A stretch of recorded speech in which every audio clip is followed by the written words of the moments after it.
There's this silent cost to success that, well, most of us only really get it when it's too late.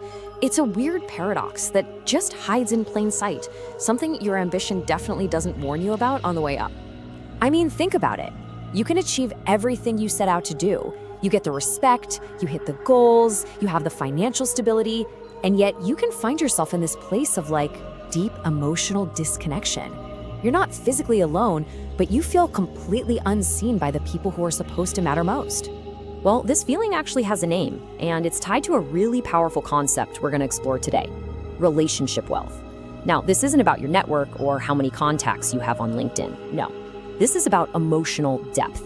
It's that feeling of security, knowing you have people you can be 100% real with, people who see you beyond all your achievements. So how does this even happen, right? How can building this awesome, successful life lead to feeling so isolated? Well, that's what the source material calls the success paradox. It's where the very focus that you need for achievement can quietly and totally unintentionally start to wear away at your connections. And this right here is where it gets really interesting. It's this idea of a silent relational drift. It happens when success stops being just what you do and it becomes who you are. You're always on, you're always performing, and that mindset slowly, quietly seeps into your personal life until you're emotionally absent from the people who are sitting right next to you. And here's the roadmap for how that drift happens. It all starts when being busy becomes the top priority, not just on your calendar, but in your head. And that leads to delayed communication. The classic, I'll call him back later. That little delay creates an emotional distance. And pretty soon, that distance just settles into this comfortable, but really destructive silence.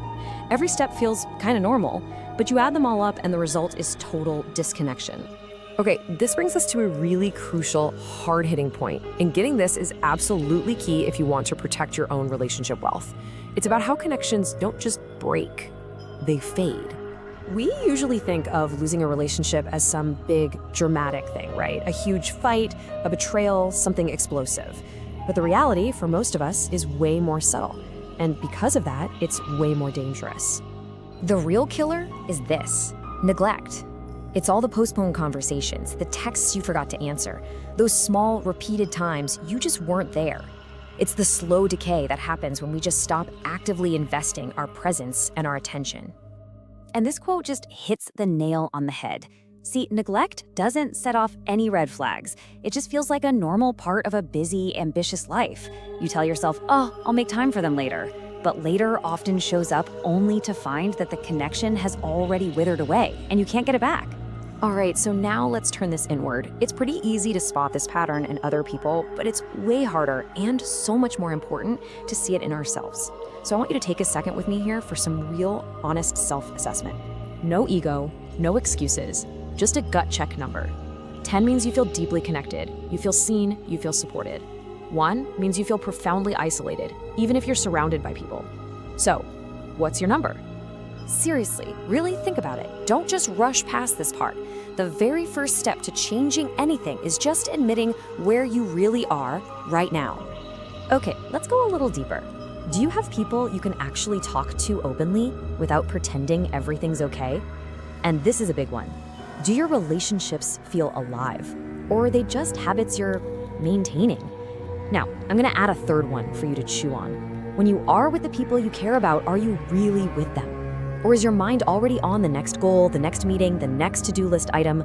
This whole idea is a central theme in the book, The First Millionaire in Your Family. The book argues that true wealth is about so much more than just money. It's a whole framework. And as this quote points out, a life that looks incredible on the outside but feels totally empty on the inside, well, that's just an example of incomplete wealth.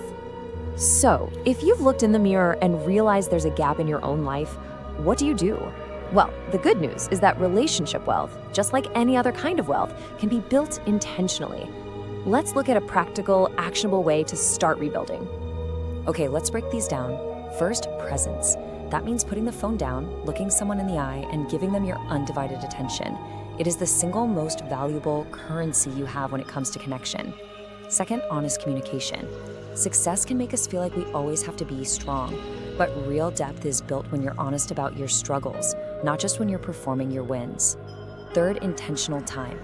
Don't just wait for connection to happen by accident. Schedule it. Protect that time on your calendar like it's the most important business meeting you have.